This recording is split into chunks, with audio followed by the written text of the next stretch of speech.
Welcome to Soumya tasty kitchen. ഇന്നത്തെ പുതിയൊരു റെസിപ്പിയുമായിട്ട് ഞാൻ വീണ്ടും വന്നിട്ടുണ്ട്. ഇന്നത്തെ റെസിപ്പി നിങ്ങൾക്ക് എല്ലാവർക്കും ഇഷ്ടപ്പെടും. പിന്നെ നിങ്ങൾ ഇതുവരെ എന്റെ ചാനൽ സബ്സ്ക്രൈബ് ചെയ്തിട്ടില്ലെങ്കിൽ സബ്സ്ക്രൈബ് ചെയ്ത് സപ്പോർട്ട് ചെയ്യണം. ഇന്നത്തെ റെസിപ്പി എന്ന് പറയുന്നത് ഒരു ഗാർലിക് പരാത്തയാണ് ഞാൻ ഉണ്ടാക്കുന്നത്. അതിന് എന്തൊക്കെ സാധനങ്ങൾ വേണമെന്ന് നോക്കാം നമുക്ക്. അതിന് വേണ്ടിയിട്ട് ഞാൻ ഈ ഗ്ലാസ് അളവിലാണ് എടുക്കുന്നത്. ഇതൊരു മെഷർമെന്റ് ഗ്ലാസ് ആയിട്ടാണ് ഞാൻ എടുത്തേക്കുന്നത്. ഇതിനൊരു 2 ഗ്ലാസ് ഗോതമ്പ് പൊടി എടുക്കുന്നുണ്ട്. ഒരു 2 ഗ്ലാസ് ഗോതമ്പ് പൊടി, ഞാനൊരു 1/2 ഗ്ലാസ് മൈദയോടെ ചേർക്കുന്നുണ്ട്. ഇത് ഓപ്ഷണൽ ആണ്, വേണമെങ്കിൽ മാത്രം ചേർത്തേച്ചാൽ മതി. ഞാനിപ്പോ ചേർക്കുന്നുണ്ട്. ഇനി ഇതിലേക്ക് ആവശ്യത്തിന് ഉപ്പിട്ട് ഇട്ടിട്ട് നന്നായിട്ടൊന്ന് മിക്സ് ചെയ്യണം. ഇതിലേക്ക് ആവശ്യത്തിന് ഉപ്പിടുകയാണ്.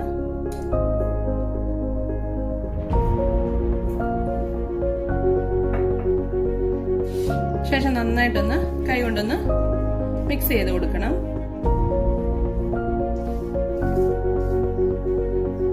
ഇത് നന്നായിട്ടൊന്ന് മിക്സ് ചെയ്തതിന് ശേഷം നമുക്ക് ചെറിയ ചൂടുവെള്ളം ഒഴിച്ച് വേണം ഒന്ന് കുഴച്ചെടുക്കാനായിട്ട്. നമ്മൾ ചപ്പാത്തിക്കും പൂരിക്കും ഒക്കെ കുഴയ്ക്കുന്ന പോലെ തന്നെ നന്നായിട്ട് നല്ല സോഫ്റ്റ് ആയിട്ട് കുഴച്ചെടുക്കണം. അപ്പൊ അതിന് വേണ്ടിയിട്ട് ചെറിയ ചൂടുവെള്ളം ഒഴിച്ചാണ് കുഴച്ചെടുക്കേണ്ടത്. ഞാൻ ഇതൊന്ന് കുഴച്ചെടുക്കുകയാണ്.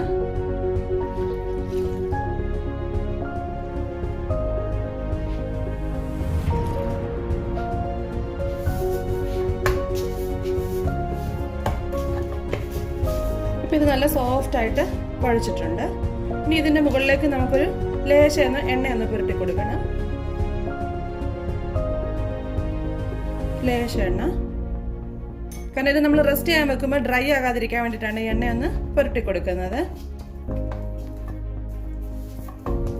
ഇനി ഇത് നമുക്കൊരു 1/2 മണിക്കൂർ അടച്ച് റെസ്റ്റ് ചെയ്യാനായിട്ട് വെക്കണം. നമ്മളുടെ ഗാർലിക് പരാത്തയ്ക്ക് നമുക്കൊരു ഫില്ലിംഗ് ഉണ്ടാക്കണം. അപ്പൊ അതിന് വേണ്ടിയിട്ട് ഞാൻ എടുത്തേക്കുന്ന സാധനങ്ങൾ എന്ന് പറയുന്നത് കുറച്ച് ഗാർലിക് എടുത്തിട്ടുണ്ട്. അത് നല്ല ഫൈനായിട്ട് ഞാൻ അരിഞ്ഞെടുത്തേക്കുന്നതാണ്. പിന്നെ കുറച്ച് ചില്ലി ഫ്ലേക്സ്.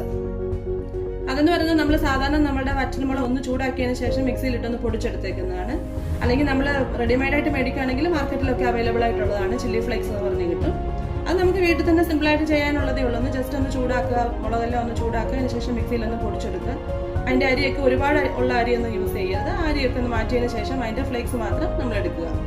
പിന്നെ കുറച്ച് മല്ലിയില, അതും ഞാൻ വളരെ ചെറുതാക്കി അരിഞ്ഞെടുത്തേക്കുന്നതാണ്. ഇനി ഇതെല്ലാം നമുക്ക് ബൗളിലോട്ട് ഇട്ടൊന്ന് മിക്സ് ചെയ്തെടുക്കണം.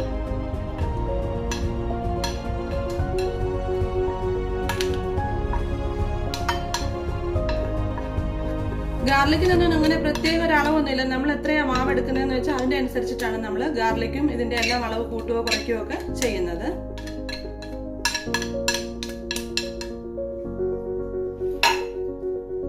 പിന്നെ ഇതിലേക്ക് ഞാൻ ഒരിച്ചിരി ഒറിഗാനോ ഇടുന്നുണ്ട്. ഇത് നിങ്ങൾക്ക് അവൈലബിൾ ആണെങ്കിൽ മാത്രം ഇട്ട് വെച്ചാൽ മതി, നിർബന്ധമൊന്നുമില്ല. ഇതിലേക്ക് ഞാനൊരു ഫ്ലേവറിന് വേണ്ടി ഒരിച്ചിരി ഇടുന്നുണ്ട്.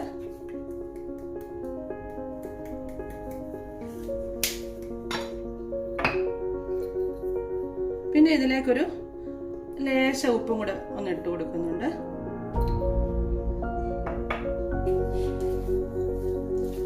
ഇത് നന്നായിട്ടൊന്ന് മിക്സ് ചെയ്തതിന് ശേഷം നമുക്ക് ഇതിനകത്തേക്ക് കുറച്ച് ഗീ ഒഴിച്ചു കൊടുക്കണം. ഗീ അല്ലെങ്കിൽ ബട്ടർ മെൽറ്റ് ചെയ്തിട്ട് ഇതിനകത്തേക്ക് ഒഴിച്ചു കൊടുക്കാം, അല്ലെങ്കിൽ നോർമൽ നമ്മളുടെ ഗീ ഒഴിച്ചു കൊടുക്കാം.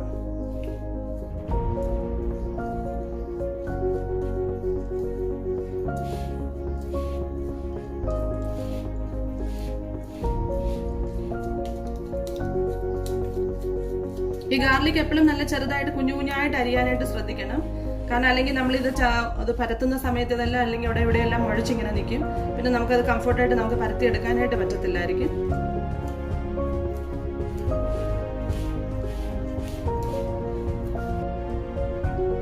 ഇതിലേക്ക് ഞാൻ 1 ടേബിൾ സ്പൂൺ ഗീ ഒഴിച്ചു കൊടുക്കുന്നുണ്ട്. നമുക്ക് വേണമെങ്കിൽ കൂടുതൽ ചേർത്ത് കൊടുക്കാം. ഇനി ഞാൻ പരത്തുന്ന സമയത്ത് ആ മാവേ തന്നെ ഞാൻ ഇച്ചിരി ഒന്ന് ഗീ പരട്ടുന്നുണ്ട്. അതിന് ശേഷമായിരിക്കും ഞാൻ ഈ കൂട്ടൂടെ അതിന്റെ മുകളിലിട്ടൊന്ന് സ്പ്രെഡ് ചെയ്ത് കൊടുക്കുന്നത്. അപ്പൊ നമുക്ക് എല്ലാ ഗീയും കൂടി ഇതിനകത്തോട്ട് ഇപ്പോട്ട് മിക്സ് ചെയ്ത് വെക്കേണ്ട ആവശ്യമില്ല. 1 ടേബിൾ സ്പൂൺ മാത്രം ഇപ്പോൾ വന്നിട്ട് മിക്സ് ചെയ്താൽ മതി. അങ്ങനെ അതിലേക്കുള്ള കൂട്ട് റെഡി ആയിട്ടുണ്ട്. ഇനി നമുക്ക് ഈ ചപ്പാത്തിയൊക്കെ ഒന്ന് പരത്തിയെടുക്കാം. ഇപ്പൊ നമ്മുടെ ഗോതമ്പ് മാവ് റെസ്റ്റ് ചെയ്യാൻ വെച്ചിട്ട് 1/2 മണിക്കൂറായിട്ടുണ്ട്. അപ്പൊ നല്ല സോഫ്റ്റ് ആയിട്ടുണ്ട്. ഇനി ഇത് നമുക്ക് ഓരോ ചപ്പാത്തിയായിട്ട് പരത്തിയെടുക്കാം.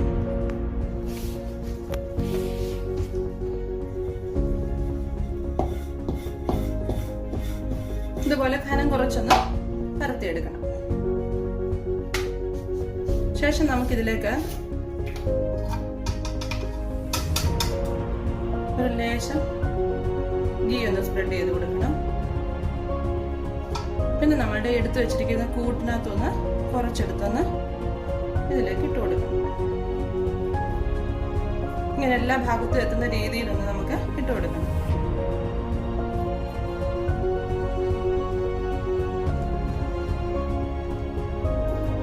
ഞാനിങ്ങനെ എല്ലാ ഭാഗത്തും ഇട്ട് കൊടുത്തിട്ടുണ്ട്. ഇനി ഇതിന്റെ മേളിലേക്ക് നമുക്ക് കുറച്ചൊന്ന് ആ മൈദാമാവൊന്ന് തൂവി കൊടുക്കണം. ചെറുതായിട്ടൊന്ന് ഡസ്റ്റ് ചെയ്ത് വെച്ചാൽ മതി. ശേഷം നമുക്കിത് കട്ട് ചെയ്യാൻ എങ്ങനെയാണെന്ന് വെച്ച് കഴിഞ്ഞാല് നമ്മൾ ആദ്യം ഇവിടെ ഒന്ന് ഇങ്ങനെ ഒന്ന് കട്ട് ചെയ്യും. ശേഷം നമുക്കിതൊരു കോണിന്റെ ഷേപ്പിൽ ഇങ്ങനെ മടക്കിയെടുക്കണം. ഞാൻ 2 തരത്തിൽ ഇത് പരത്തുന്നത് കാണിച്ചു തരാം. ഇതുപോലെ നമുക്ക് ഇങ്ങനെ ഒന്ന് മടക്കി എടുക്കുമ്പോൾ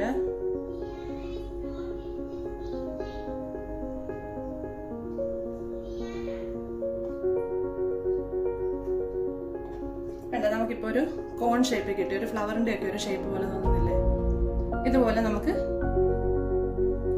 ഇപ്പൊ ഇതൊരു കോൺ ഷേപ്പിൽ നമുക്ക് കിട്ടുന്നുണ്ട്. ഇതൊക്കെ ഒരു ഫ്ലവറിന്റെ ഒരു ഷേപ്പ് പോലെ നമുക്ക് തോന്നുന്നില്ലേ? ഇനി ഇത് നമുക്ക് ഇങ്ങനെ തന്നെ വെച്ചതിന് ശേഷം ഇതിങ്ങനെ മേളിൽ കൈ വെച്ചിട്ട് ഇതിങ്ങനെ താഴോട്ടൊന്ന് പ്രസ് ചെയ്ത് വെച്ചാൽ മതി. നമ്മുടെ ലേയേഴ്സ് എല്ലാം ഇങ്ങനെ വരും. ഇനി ഇതൊന്ന് പരത്തി കൊടുക്കാം. പരത്തുമ്പോൾ തന്നെ നമുക്ക് കാണാൻ പറ്റും, അതിന്റെ ലേയേഴ്സ് എല്ലാം നമുക്ക് കാണാൻ പറ്റും.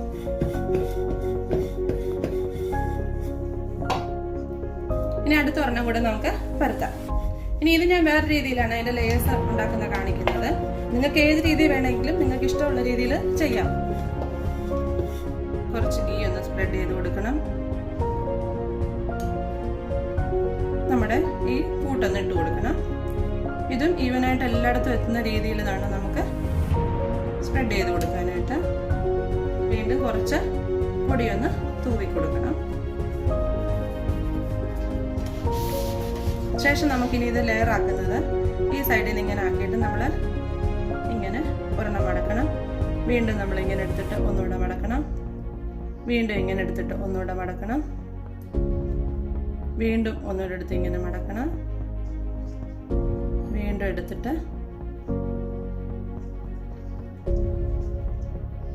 ഇങ്ങനെ മടക്കണം. അപ്പൊ നമുക്കെല്ലാം ഇതുപോലെ കിട്ടും. ശേഷം നമ്മളിത് ഇങ്ങനെ ഒന്ന് അടുപ്പിച്ചു കൊടുക്കണം.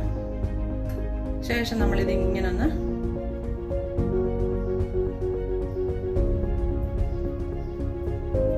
ഇങ്ങനെ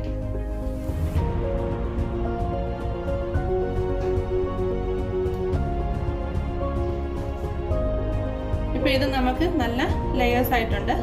മറുഭാഗത്തും നല്ല ലെയേഴ്സ് ഉണ്ട്. ഇനി നമുക്ക് ഇതിലേക്ക് പൊടിയൊന്ന് തൂവി കൊടുത്തതിന് ശേഷം വീണ്ടും ഇത് നമുക്ക് പരത്തിയെടുക്കണം.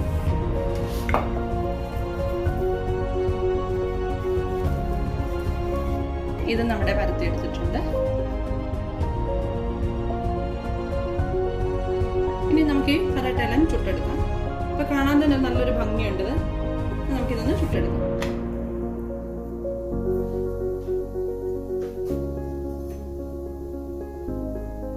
ഇതിലേക്ക് നമുക്ക് ഒരു ലേശം ഓയിലൊന്ന് ഇങ്ങനെ ഒന്ന് സ്പ്രെഡ് ചെയ്ത് കൊടുക്കണം.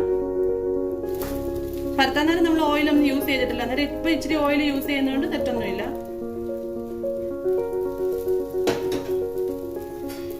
ഇത് വളരെ ഹെൽത്തി ആയിട്ടുള്ളതുമാണ്, ഭയങ്കര ടേസ്റ്റുമാണ് ഇതിന്.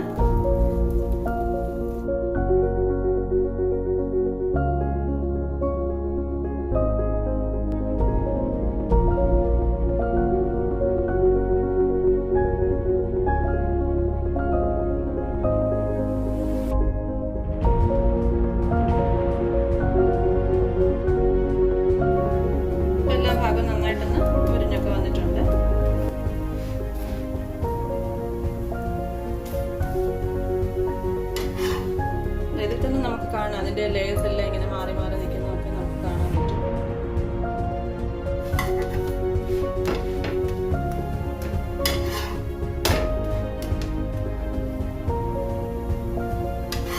ഇനി ഇത് നന്നായിട്ടായിട്ടുണ്ട്. ഇനി ഇത് ഞാനൊരു വേറെ പാത്രത്തിലേക്ക് മാറ്റുവാണ്. ഇനി ഇതുപോലെ നമുക്ക് എല്ലാം ഒന്ന് ചുട്ടെടുക്കണം. ഇന്ന് നമുക്ക് തൈരും കൊണ്ടൊരു നല്ല ചട്നി ഉണ്ടാക്കാം. നമുക്ക് ഗാർലിക് പറാത്ത, ആലു പറാത്ത ഇതിന്റെ കൂട്ടത്തിലൊക്കെ കോമ്പിനേഷൻ ആയിട്ട് കഴിക്കാൻ പറ്റുന്നതാണ്. അതിനുവേണ്ടി നമുക്ക് കുറച്ച് സ്പൈസി ആയിട്ടും വളരെ ടേസ്റ്റി ആയിട്ടുള്ള ഒരു ചട്നിയാണിത്. അതിനുവേണ്ടി നമുക്ക് നല്ല കട്ടിയായിട്ടുള്ള തൈര് കുറച്ചെടുക്കണം, ഒരു 1/4 കപ്പ്. ഇനി ഇത് നമുക്കൊരു ഫോർക്ക് വെച്ചിട്ട് നന്നായിട്ടൊന്ന് ബീറ്റ് ചെയ്ത് കൊടുക്കണം.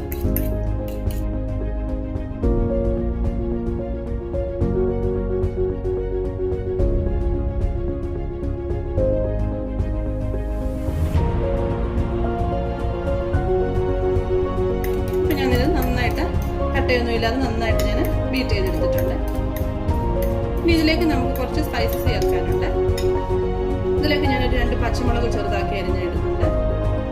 പിന്നെ വളരെ കുറച്ച് മല്ലിയില, പിന്നെ ഒരു 1/4 ടീസ്പൂൺ മുളക് പൊടി, പിന്നെ ഒരു 1/4 ടീസ്പൂൺ ജീരകപ്പൊടി, അത് നല്ല ജീരകത്തിന്റെ പൊടി. പിന്നെ ഇതിലേക്ക് ആവശ്യത്തിനുള്ള ഉപ്പ്. ഇത് ഇട്ടതിന് ശേഷം നമുക്ക് നന്നായിട്ടൊന്ന് മിക്സ് ചെയ്തെടുക്കണം.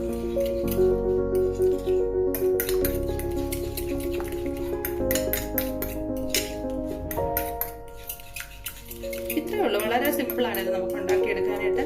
വെറുതെ തൈര് കഴിക്കുന്നതിനേക്കാളും നല്ലതാണ് നമുക്ക് ഈ ഗാർലിക് പറാത്തയ്ക്കും ആലു പറാത്തയ്ക്കും ഒക്കെ കോമ്പിനേഷൻ ആയിട്ട് ഇതുപോലെ ഒരു മസാല തൈര് കഴിക്കുന്നത്. ഇത്രയേ ഉള്ളൂ, സിമ്പിൾ.